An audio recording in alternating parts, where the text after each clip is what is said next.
So I'm just here to welcome you to the school and to the orientation today. Encourage you to, keep up your enthusiasm. Obviously, you chose our school and one of the programs here because you thought we were special. Some of you have already said that, so I don't think I have to do that much to get you motivated, but just keep on track. I suppose when classes start, everything will fall into place. We do have kind of a bifurcated situation because we're actually running classes down in El Segundo by the airport at Boeing. We've got, actually I think there are going to be 2 classes there this fall. And then we've got a class being offered in Pasadena at Caltech campus, California Institute of Technology. So we've kind of got these pieces going, and it's difficult to get everybody together. We were hoping we could attract more people from the outside campuses to get here just so that they have more of a feel for CGU. So you two especially appreciate that you came over here. In that regard, and you've already mentioned SISAT space, I guess you've already had that discussion. Yeah, I really do want to promote the notion that a way that you can communicate with these diverse groups is through this common bond, which we decided to call SISAT space. You'll find it also popping up, not SISAT space, but this virtual communication possibility in other classes that you take, just depending on what classes you're enrolled in. Some of you are only taking one class, some of you take multiple classes, so it depends. But for example, Avra, she's here part of the time, but not here part of the time, so it'll be a benefit to her as well, and other students. We have students coming from San Diego, from Northern California. So I think that SISAT space is a really important opportunity for everyone, and it's going to take a lot of effort on all our parts to really participate in it, and so I encourage you to think about doing that. Just thinking about what you learn every day and what you might want to contribute about that learning to the group, or to contribute to what other people have to say.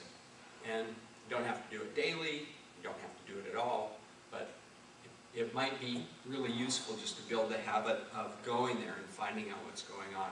You're going to find out news, you're going to hear from fellow students, from faculty. We'll have input from outsiders on occasion. So I just want to continue that thought in your mind as you go through today, and not to forget. I'll encourage the faculty also to remind you, at least at the beginning of the semester, to think about this as an option. Another thing that will be coming up over the semester, over the year, will be what we call the EDGE seminar, and possibly a Majid Igbaria seminar.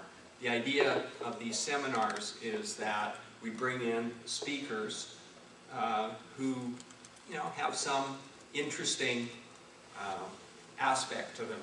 We try and find people, usually from outside CGU, who will come in and really educate us on something that we don't know a lot about, or something that we know a lot about but we want to know more about.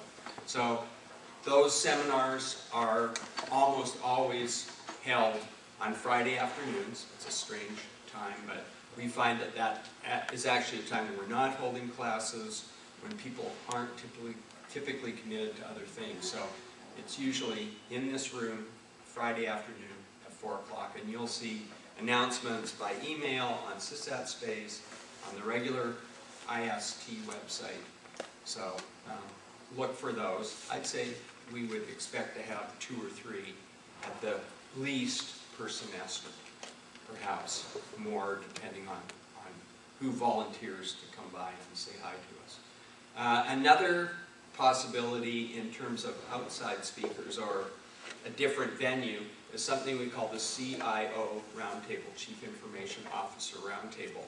The idea of that is to bring together some practitioners from the local region with academics, both the faculty and students are welcome to attend.